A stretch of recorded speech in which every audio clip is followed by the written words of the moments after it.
Super Mario 3D All-Stars. When Nintendo announced this collection, fans went wild. Finally, Super Mario 64, Super Mario Sunshine, and Super Mario Galaxy on a single cartridge, playable anywhere, anytime. Expectations were sky high, and why wouldn't they be? These games are absolute classics that defined entire generations, but what we got felt underwhelming. The reality? It was more of a copy-paste busty job than a true remaster. There was no meaningful improvement to graphics, no additional content, and no Super Mario Galaxy 2. Worst of all, Nintendo made it a limited release, leaving many fans scrambling to find a copy before it disappeared from shelves forever. A puzzling decision that only fueled the scalping frenzy. But let's give credit where it's due. These games are still fantastic. Playing them on the Switch is undeniably convenient, and for those who never experienced these titles before, it's a great way to dive into some of Mario's best adventures. Yet, for longtime fans, this was a letdown, plain and simple.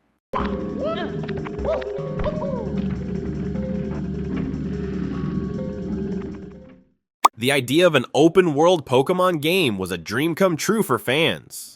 Pokémon Scarlet and Violet promised innovation, a new level of freedom, and an expansive world filled with Pokémon to discover. This could have been the Pokémon game to set the standard for future generations, but oh boy, did Game Freak drop the Pokeball on this one. The game was riddled with technical issues, frame rate drops, Pokemon clipping into objects, and players falling through the map were just the tip of the iceberg. It's frustrating to see such a beloved franchise struggle to maintain quality, especially when other open world titles on the Switch, Breath of the Wild anyone, run so smoothly. Still, it wasn't all bad. The game introduced some refreshing ideas like non-linear progression and a genuinely likable cast of characters. Despite its flaws, it had moments of charm, but for many, the technical shortcomings overshadowed everything else, making this a bittersweet Pokemon adventure.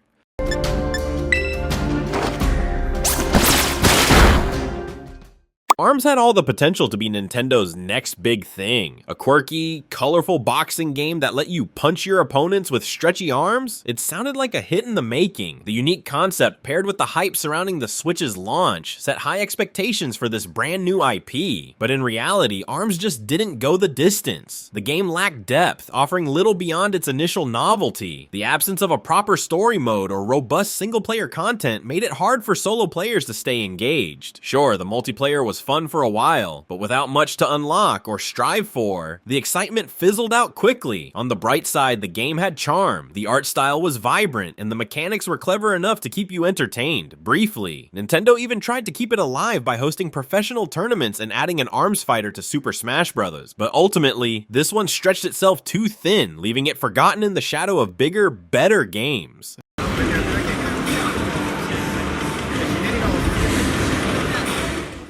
Fans of the original Endless Ocean series on the Wii were ecstatic when Nintendo announced a sequel for the Switch. The promise of diving into a beautifully crafted underwater world, discovering exotic marine life, and unraveling an intriguing storyline sounded like the perfect recipe for relaxation and adventure. But Endless Ocean Luminous didn't just miss the mark, it sank to the bottom of the sea. The game stripped away much of the charm that made the original so beloved. Instead of exploring carefully designed biomes like tropical reefs or the Arctic Ocean, players were stuck swimming through randomly generated maps that felt bland and lifeless. The sense of discovery was gone, replaced by monotony. To make things worse, the story, a key component of the original games, was shallow, padded with fetch quests, and often made no sense. On the upside, the game did try to convey a meaningful environmental message about protecting coral reefs, which is commendable. However, the lackluster execution made it hard for players to stay invested. And no, you can't pet the fish anymore, a cardinal sin for fans of the series.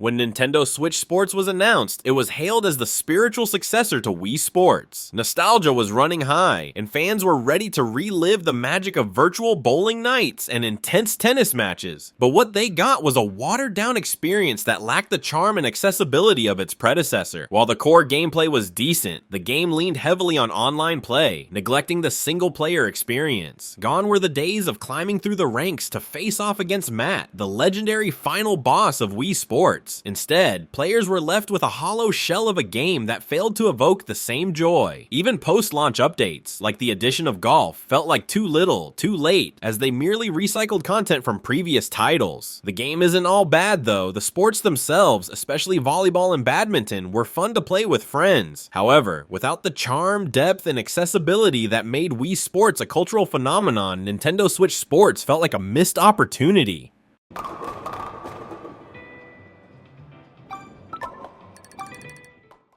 The return of the Mario Strikers series was supposed to be a triumphant revival of a fan-favorite franchise. The last entry, Mario Strikers Charged, released on the Wii, had been a chaotic, over-the-top soccer game that oozed personality and charm. After 15 years of waiting, fans expected Mario Strikers Battle League to bring the same energy. Instead, it felt like Nintendo kicked an empty ball. The game launched with a bare-bones roster, only a handful of stadiums, and no meaningful single-player content. Longtime fans were baffled by the lack of a story mode or even fun side modes to pad out the experience. For a game with such a long hiatus, it was shockingly underwhelming in terms of content. That said, the gameplay was solid. The frantic, fast-paced soccer action was still fun, especially when playing with friends. But the lack of variety and depth meant Battle League didn't have the legs to go the distance, leaving fans wondering why they had waited so long for so little.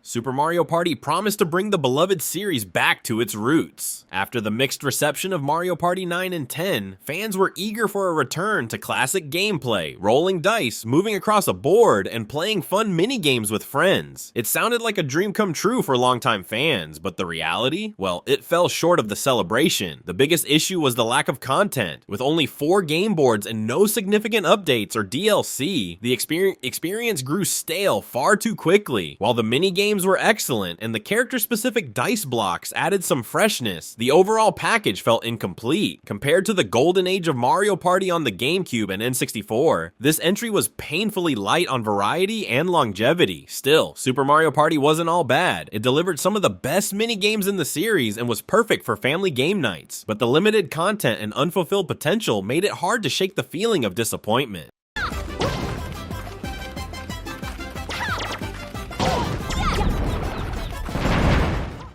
Sports Story, the highly anticipated sequel to the indie hit Golf Story, should have been a hole-in-one. Fans expected a quirky, sports-themed RPG packed with charm, humor, and polished gameplay. Instead, what they got was a glitchy, unrefined experience that felt rushed out the door. The game's biggest flaw was its lack of polish. Buggy mechanics plagued nearly every sport, from unplayable tennis matches to volleyball games with no clear rules or scoring. Even the Golf Story's standout feature felt clunky and watered down. Add in a nonsensical story filled with tedious fetch quests, and you have a recipe for frustration. There are still glimpses of what made Golf Story great: quirky humor, clever dialogue, and a unique mix of sports and RPG elements. But these moments are overshadowed by the technical issues and poor design choices. Sports Story serves as a cautionary tale about the dangers of rushing a sequel.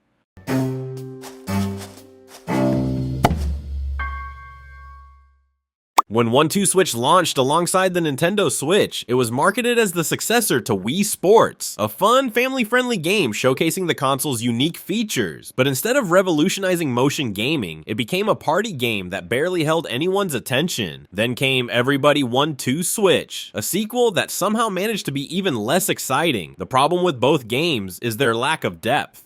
The mini-games are fun for a few minutes, but quickly become repetitive and dull. Worse, 1-2 Switch required multiplayer, which alienated players who wanted a solo experience. The sequel doubled down on these shortcomings, offering even less innovation and excitement. Still, the games aren't without merit. The quirky concepts and occasional laughs make them decent for a short party session, but as flagship titles meant to showcase the Switch's potential, they failed to deliver, leaving players wondering why Nintendo greenlit a sequel at all.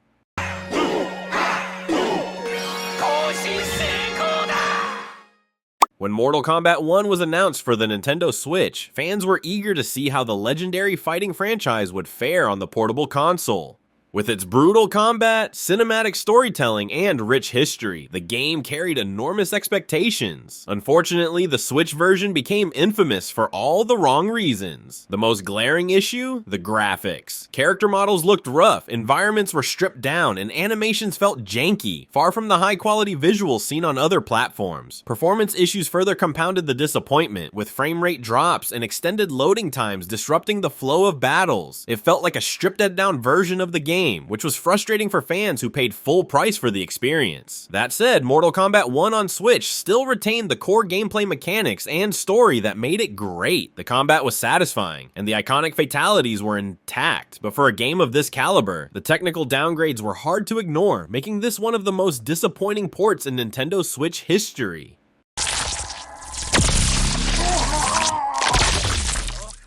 Disappointment is part of being a gamer, especially when expectations are high. While these games didn't fully deliver, they still brought moments of fun and showed glimpses of potential. Every player's experience is unique, and even the most underwhelming titles can hold a special place for someone, so let's share our stories. What's the most disappointing game you've ever played? Let me know in the comments.